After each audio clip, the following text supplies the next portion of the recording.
되겠습니다. 국기가 태극기고 국화가 무궁하고 우리나라의 국수 민족을 대표하는 나무가 있다면 무슨 나무가 되겠습니까? 소나무고 국조가 있습니다. 새. 국조는 뭘까요? 참새? 봉황입니다. 봉황. 우리나라 이름 새 중에 진짜 새, 참새. 참새도 좋긴 한데 우리를 상징하는 봉황입니다. 그래서 국화 노래를 여러분 자주 좀 부르시면은 좋겠습니다.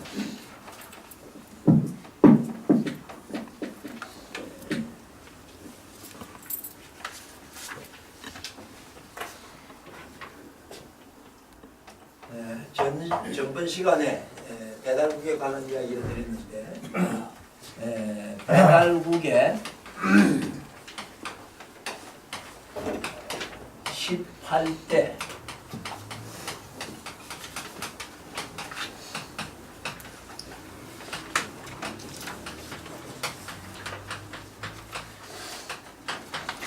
거물단 한웅천왕이 계셨습니다. 이 배달국은 전 시간에 말씀드릴 때에 지금으로부터 5914년 전입니다. 전에 음력 10월 3일에 개천을 했습니다. 여기서 말하는 개천은 나라를 세웠다는 뜻입니다. 그로부터 18대를 내려왔는데 마지막 그 18대에 한웅천왕이 거불단입니다. 오늘 우리 상고사를 공부하시는 분들 중에서는 이 한웅천왕을 한웅천황이라고 부르는 사람이 있어요. 한웅천황이다. 이는 잘못된 겁니다. 그거 왜 그러냐면은 이 배달국이 출발할 때에 이 배달국은 전 시간에 말씀드렸듯이 환국의 수도인 우르국에서 인구가 많아서 살기가 어려워지니까 인구 분산 정책에 의해서 한웅을 중심 삼고 3,000무리 약 2만 명의 사람들이 한인천재의 지시를 받고 지금 태백산, 서안의 태백산에 오셔서 나라를 세우게 됩니다. 그러면 그때 한국은 한인천재가 다스리는데 그 한인천재가 다스리는 그 나라는 연합국으로서 12나라가 모여서 한국을 이루었다고 했습니다. 그러니까 12제후국을 가지고 있기 때문에 여기는 천재라는 말을 썼습니다. 여기서 인구 분산 정책에 의해서 분리돼 가지고 나왔으니까 한웅천왕이 세운 이 나라는 12나라가 있었던 가운데 또 하나의 나라를 세우게 되니까 엄밀히 따지면 13번째 나라라고 봐야 됩니다. 그러니까 13번째 제후국이 되는 거죠.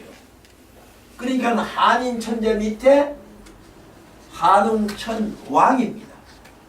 그러니까 천황이 될 수가 없어요. 요 황은 많은 제후를 거느린 임금을 가리킨 겁니다. 그래서 한웅천황이 아니다. 한웅천왕이다. 물론 한웅천왕을 존경하는 마음에서 천왕이다, 천재다 라고 부를 수도 있습니다만은 우리가 분명히 천재가 계시는데 한웅이 천왕이라 할 수도 없고 부를 수도 안 됩니다. 그렇게 해서 18대 내려왔는데 그 18대 한웅천왕이 거불단이라고 했습니다. 그래서 거불단 한웅천왕이 이제 배달국의 지도자가 되는데 이때에 웅시국의 요 웅시국도 제후국입니다. 웅시국의 왕검의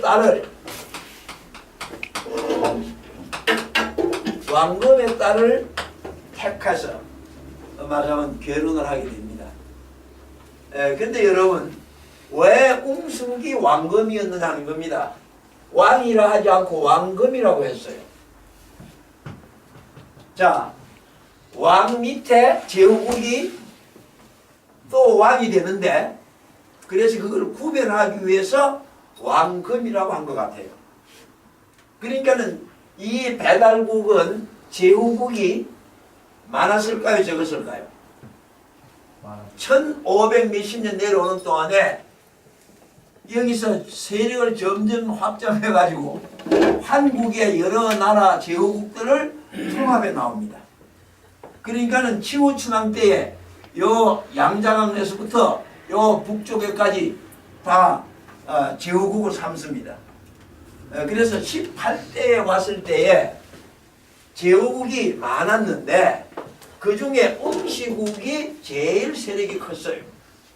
그래서 그 웅시국 왕금의 딸을 부인으로 맞이했다 하는 이야기입니다.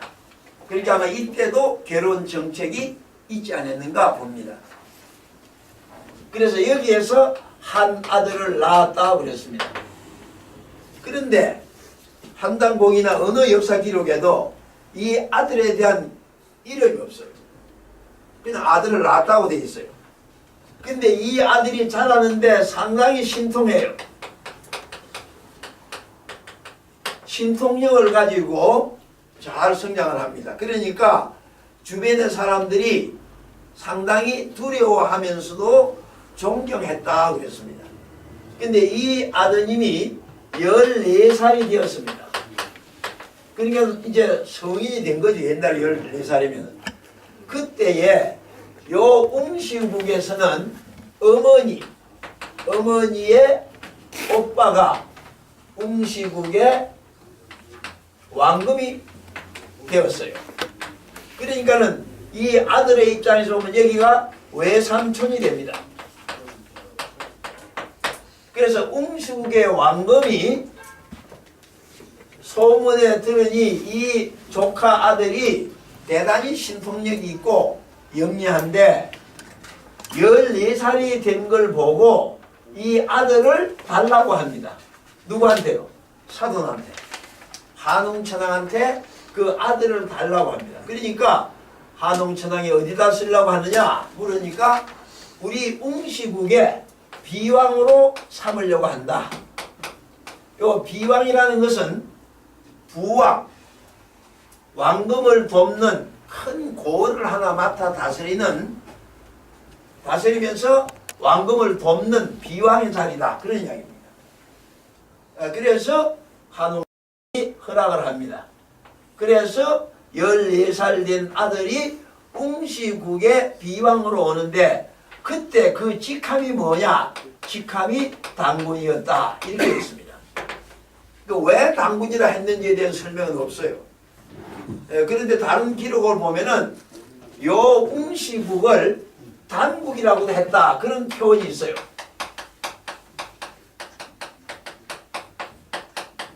단국이라고도 했다. 그래 되었어요. 그래서 어떤 분은 고조선이 있기 전에 단국이 있었다라고 쓰신 분이 또 있더라고요. 근데 그거는 전체 파악을 못한 거죠. 웅시국입니다. 요 웅시국을 단국이라고도 했다. 그런 기록이 있으니까 그래서 그랬는지 모르지만 어쨌든 당군이라고 했습니다. 그래서 이 당군이라고 하는 내용을 놓고도 두 가지 설이 있습니다. 요 당군에는 재단단자 당군 이렇게 쓰는 분도 많이 있습니다. 그리고 고조선 삼국유사에다 보면 당군을 이렇게 써놨어요. 그러니까 왜 그럼 이렇게 썼느냐? 이거는 재단단자예요. 하늘에 제사를 지내는 뭡니까? 임금이다. 그래 당군이다. 그러는 거예요. 그렇게 따지면 역대의 한인 천재나 한웅천왕이나 모든 분들이 다 뭐예요? 다 당군이죠. 네. 그렇게도 보는 역사관이 있습니다. 그러니까 이것도 당군이고 그 다음에 하나는 뭐냐? 이게 박달나무 단자입니다. 그런데 이 한웅천왕의 아들 14살 되시는 분이 웅시국의 비왕으로 올 때 받은 당군은 이게 아니고 이거다 그 말이에요. 왜냐하면 하늘의 천재를 지내는 그런 입장의 자리가 아니고 지금 비왕으로 오기 때문에 이 당군은 아니다 그 말이에요. 그래서 우리가 역대 한인 천재나 한웅천왕 혹은 고조선의 당군도 이 당군으로 볼 수도 있습니다만은 우리가 아는 당군은 지금 말씀드린 고조선을 세우신 당군은 요 밧달나무 단자의 당군이다. 이걸 비교를 하셔야 됩니다. 그래서 14살 때에 이제 이 아드님이 당군으로 왔습니다. 그래서 몇 년 동안 여기서 당군 노릇을 하냐면 24년간 당군 노릇을 해요. 그러니까 신통력을 가지고 있었기 때문에 아버지보다도 혹은 역대 어떤 한웅천왕 못지않게 하늘을 섬기는 그런 능력을 가지고 계셨습니다. 그러니까 이분이 웅시국의 백성들을 큰 마을을 다스리고 또 그 소문이 능력이 사방에 납니다. 그러니까 웅시국에서 소문이 날 뿐만 아니고 요 배달국 전체에도 소문이 났다고 했습니다. 자, 그랬는데 그러니까는 다른 제후국에 있는 사람들이 요 당군의 그 능력을 듣고 사람들이 또 어디로 옵니까? 웅시국으로 또 모이는 거예요. 그러니까 웅시국이 제일 큰 제후국이었는데 또 다른 제후들이 또 백성들이 이 나라에 오니까 웅시국은 더 강해졌어요. 자, 그런데 이 외삼촌인 왕검이 전쟁터에 나가서 돌아가십니다. 그때가 당군이 24년을 비왕으로 있고 난 뒤입니다. 그러니까 당군 왕검이 돌아가시니까 이 당군 왕검에 누가 있었을까요? 아들이 있었습니다. 그러면은 이 아들이 대를 이어서 왕검이 될 수 있는 것이 우리가 상식적인 이야기인데 요 웅시국의 국인들이 그 아들을 당군으로 추대하지 아니하고 비왕으로 있는 당군을 왕검으로 추대하게 됩니다. 그러니까 웅시국의 국인들뿐만 아니라 모든 백성이 당군을 왕검으로 추대를 합니다. 그래서 38세 때에 그만입니다. 38세에 14살에 당군으로 왔다가 24년 당군 노릇을 하다가 38세에 웅시국의 최고 지도자 당군 왕검이 되셨다 하는 이야기입니다. 자, 이 내용을 거불단 한웅천왕은 다 소식을 듣고 보고 있습니다. 개인적으로 보면은 이 당군 왕검이 누굽니까? 한웅천왕의 아들입니다.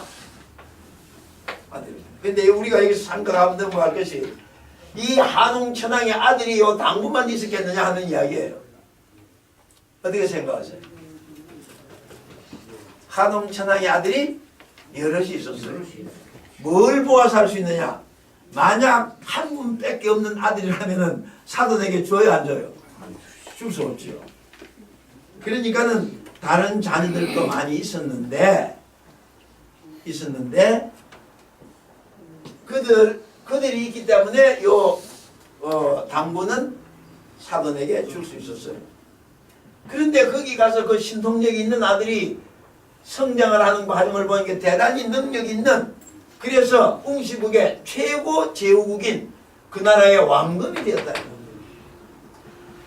그러니까는 그 아버지의 마음이 달라지지 않았는가 하는 겁니다. 그래서 요 당군 왕검에게 거불단 한웅천왕이 배달국을 맡겨야 되겠다, 그렇게 됩니다.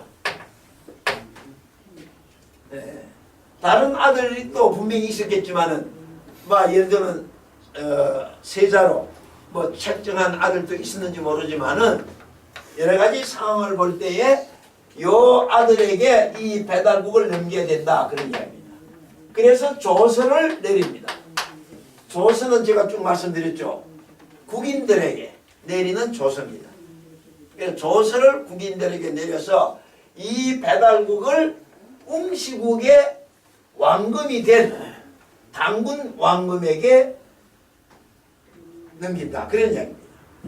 개인적으로 보면은 아들이지만은 공적으로 볼 때는 배달국 최고 제후국인 그 나라의 최고 지도자 왕금이 된 거죠. 네, 그렇게 해서 38세 때에 당군께서는 왕금이 되셨어요. 그러면 이 배달국을 전수받은 당군 왕금은 배달국의 몇 대 한웅천왕이 됩니까? 19대가 돼요. 아버지가 18대니까. 이번 19대가 돼야 되는데 이때 이미 당군 왕금은 배달국의 사정을 잘 알아요. 출발할 때는 한 제후국으로 출발했지만 지금 18대 아버지 때 와서 웅시국의 왕금이 되어서 배달국을 볼 때 제후국이 많아져요. 제후국이 많아. 그리고 땅도 굉장히 넓어졌어요. 그러니까 천왕을 가지고는 백성을 다스릴 수가 없는 거예요. 그래서 배달국에서 14대쯤인가 10몇 대 와가지고 왕금 제도를 세워요. 그래서 왕금 제도를 세운 거예요. 그러니까는 당군은 그런 내용을 잘 아니까 요 배달국의 국호를 조선으로 바꾸고 왕금은 이제 조선에 뭐로 나갑니까? 황제가 되는 겁니다. 황제란 말은 많은 제후국을 거느리고 있다. 그런 이야기입니다. 자, 그래서 조선을 국호를 배달국의 조선으로 바꾸고 당군 왕금은 황제가 됩니다. 이런 스님이 삼국유사에 보면 당군 왕금으로 기록해 나왔어요. 당군 왕금이 뭘 세웠다? 조선을 세웠다. 당군 왕금이 조선을 세운 건 맞아요. 조선을 세우니까 뭐가 돼요? 황제가 된 거예요. 요거는 기록을 안 했어요. 근데 우리 한당고기에는 당군 황제에 대한 기록이 나옵니다. 그래서 이 조선을 국호를 바꾸면서 이 배달국이 워낙 크니까 당군께서는 이 큰 조선을 혼자 다스릴 수 없기 때문에 이걸 삼한으로 나눕니다. 한이라는 말을 씁니다. 그래서 첫째는 진한, 둘째는 마한, 셋째는 변한, 이렇게 삼한으로 조선을 쪼갭니다. 그러면 이 삼한이 어디까지냐 하니까 지금 웅시국의 수도가 지금 하르빈이었던 것 같아요. 그래서 조선을 국호를 바꾸면서 수도를 어디다가 두느냐? 수도를 아사달에 둡니다. 요 아사달이 어디냐? 아사달이라는 말은 아시 처음. 그러니까 요 아사달이 지금의 어디냐? 지금의 하르빈입니다. 이걸 이런 스님이 요 하르빈의 위치를 관성동이라 그랬어요.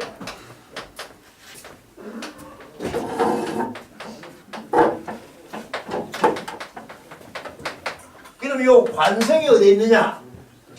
고려시대에 관성이 하르빈 이쪽에 있어요. 대싱안령 삼에 요쪽 어디 관성이 있었어요. 성이 있는데 성터가 남아있는데 이런 스님이 요 아사달 위치를 관성의 동쪽에 있는 곳이다 라고 했어요. 그러니까 관성의 동쪽에 있는 아사달이 지금으로 말하면 하르빈이다. 그런 이야기예요. 그러니까 고조선의 첫 수도가 어디냐? 하르빈이다 그 말이에요.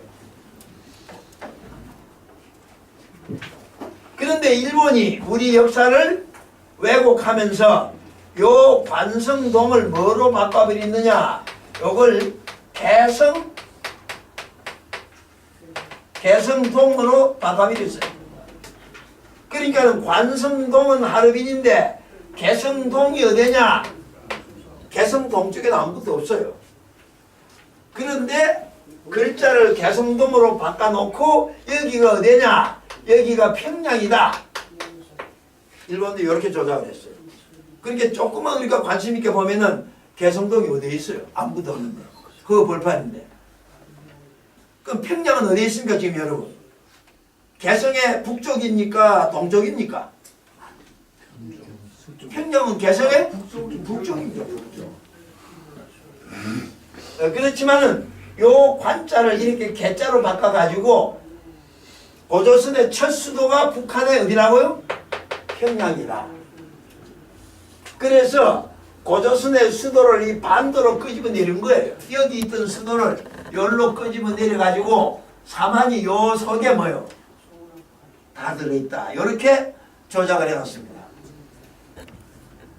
그래서 우리가 일본이 만든 조선사 35권을 반도라는 식민사관이라고 하면 되는데 왜 하필 반도라는 말을 썼느냐 그 말이에요. 그 이유가 바로 일본 놈들이 이 관성동을 변조해가지고 개성동으로 만들어가지고 고조선의 수도가 평양이다라고 해서 우리를 가르쳐 왔기 때문에 그걸 반도 식민사관이라고 합니다. 식민사관은 전 시간에 말씀을 드렸죠. 식민사관은 우리의 역사를 다 잘라버리고 우리 역사는 고구려 백제 신라부터 시작했다. 그래서 우리가 반도 식민사관이라 하죠. 자, 이래서 당군께서는 국호를 조선으로 바꾸고 수도를 아산을에 두고 이제 조선을 열어가는데 그 조선이 하도 크니까 삼한으로 나누었다. 그러면 진안이 어디냐?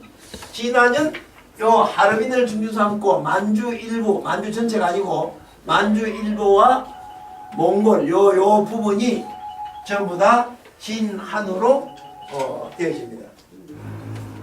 그리고 마한은 요 만주 일부하고 판반도하고 일본 이쪽이 마한입니다. 그리고 연해주가 이렇게 들어가겠죠.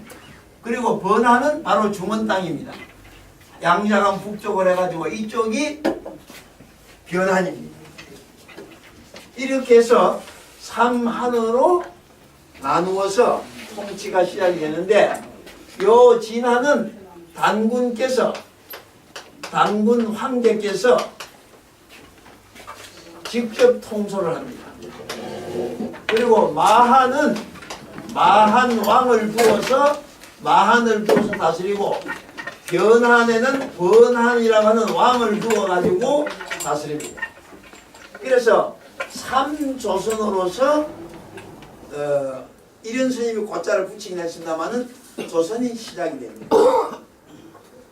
그러다가 44대 구물당군에 와가지고 구물황제 때에 국호가 조선에서 대부여로 바뀝니다. 조선의 국호가 대부여로 바뀌고 요 삼한이 삼조선으로 바뀝니다. 그래서 요 진한이 진조선이 되고 마한이 막조선이 되고 변한이 번조선으로 명칭이 바뀝니다.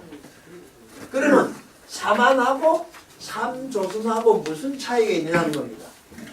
삼한에서는 군사권을 당군 황제만 가지고 있습니다.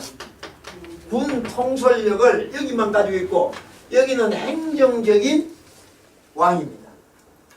그런데 삼조선은 뭐냐? 군사권을 전부 다 나누어줘요. 그러니까 명실공히 몇 나라가 됩니까? 세 나라가 돼요. 그래서 여기는 삼조선이고 여기는 삼한이고 그래서 이 삼조선 중에서 제일 먼저 무너지는 게 어디냐면 번조선이 무너집니다. 우리가 조선의 역사를 공부하다 보면은 기자조선 이야기가 나오고 위만조선 이야기가 나옵니다. 근데 그 조선의 이야기는 지금 많은 강단 사학자들에서 교육받으신 분들이 조선이 망하고 기자조선이 생기고 기자조선이 망하고 위만조선이 생긴 것으로 오해하고 있습니다. 잘못 알고 있습니다. 기자조선이다, 위만조선이다, 그건 전부 다 이 번조선을 놓고 한 이야기예요. 이 번조선이 마지막 왕이 기준인데, 요 기준의 5대 조가 기후라고 하는 기씨가 번조선의 왕이 됩니다. 그래가지고 한 6대, 7대를 이렇게 내려오는데, 그때에 기자가 기록된 걸 보면 이 기후가 기자의 후손이다, 뭐 이런 기록도 있어요. 그러니까 기자는 여기 와서 왕을 한 적이 없습니다. 그런데 중국 사람들이 기자를 조선에 봉했다 하는 잘못된 기사를 썼는데, 전부 다 그건 기후를 보고 한 이야기입니다. 기후. 그래서 기후로부터 번조선 왕을 계속해 오다가 마지막에 기준이 번조선 왕이 됐는데, 요때에 옆에 있는 연나라에 있는 노간이라고 하는 사람이 있었는데, 여러분 그 교재에 좀 다 나와 있습니다만은, 이 노간을 따라다니는 그 밑에 수하에 위만이라는 사람이 있었어요. 한나라의 세력이 커지니까 옛나라에 있던 노간이 이 친구가 고조선을 많이 괴롭혔어요. 그러니까 이 사람이 돌걸로 자기가 갑니다. 비신에서 가는데, 그때 위만이가 같이 따라가야 되는데, 위만이는 자기 상관 노간을 따라가지 아니하고 기준이에게 망명을 합니다. 그래서 위만이에게 망명 신청을 하니까 위만은 요 위만의 망명을 이제 당시에 요 대부유가 북부로 넘어간 뒤의 이야기입니다만은 해모수에게 보고를 합니다. 근데 해모수가 받아들이지 말라고 했는데 기준이는 그 말을 어기고 이만희를 받아들여서 결국은 위만이에게 패합니다. 이 이야기 나중에 좀 드리기로 하고, 이렇게 해서 당군께서는 삼한으로 출발했다가 삼조선으로 대부여로 바뀌면서 삼조선으로 왔다가 번조선이 먼저 망하고, 요 대부여가 북부여로 이제 넘어갑니다. 이게 BC 239년에 해모수가 북부여를 세워가지고 232년에 대부여를 흡수 통일합니다. 그래서 고조선이 당군 조선이 문을 닫습니다. 그래서 당군께서 세우신 이 조선이 44대에 가서 대부여가 되었다가 BC 239년에 해모수에 의해서 세워진 북부에 의해서 232년에 BC 232년에 북부의 흡수 통합이 됨으로써 조선은 끝이 납니다. 요 이야기는 다음 주에 이제 강의가 되겠습니다. 자, 이렇게 해서 단군께서 조선을 세웠는데 때가 어느 때냐 하는 이야기입니다. 그것이 요 나라 임금, 요 임금 때다 이렇게 가지고 나옵니다. 여러분 2페이지, 2페이지 뒤에 보면 조선국 47대 당군 황제 업적 해가지고 제1대 당군 왕금 황제 이야기가 나옵니다. 고조선을 개국을 했는데 누가 개국을 했습니까? 당군입니다. 여기서도 한번 짚고 넘어갑니다. 여러분 우리 역사를 볼 때 건국과 개국이라는 말을 우리가 두고 보는데, 건국은 나라를 세우는 겁니다. 그렇죠? 그런데 나라를 한 번 세우면 됐지 나라를 두 번, 세 번 세우냐 이 말입니다. 한인천재께서 한국을 세우셨습니다. 요거는 뭡니까? 요거는 건국입니다. 근데 그 뒤에 관홍천왕이 배달국을 세웠습니다. 요거는 우리가 뭐라고 해야 됩니까? 요때는 개천이라고 했어요. 개천. 개천이란 말이 곧 개국이란 말입니다. 그 다음에 조선이 당군께서 조선을 국호를 바꾸면서 조선을 세웠습니다. 건국입니까? 개국입니까? 개국이죠. 개국. 그 뒤에 고구려, 백제, 신라, 뭐 고려, 건세조선, 대한민국이 세워졌는데 그걸 건국이라 해야 되나요? 개국이라 해야 되나요? 우리 윤 선생님 어때? 건국이요, 개국이요? 개국입니다. 그래서 건국은 한 번으로 끝난다 이거. 그 뒤부터는 정권이 바뀌고 나라 이름이 바뀌고 수도가 바뀌고 이런 어려움을 겪어왔지만은 그건 항상 개국이다. 그래서 최근에 우리가 대한민국을 세웠으니까 이걸 건국이라고 하자. 그래서 이승만을 건국의 국부로 삼자. 이런 이론들이 많이 나왔는데 그래서 찬반론이 많이 있었어요. 근데 지금은 이제 건국이라는 말이 뭐 이해가 됐는지 모르지만 나는 좀 들어간 것 같아요. 그래서 단군께서 나라를 세운 것은 개국입니다. 그러니까 조선을 세웠다고 하는 말은 개국이라는 이야기입니다. 새로운 나라를 연 거죠. 나라를 연 겁니다.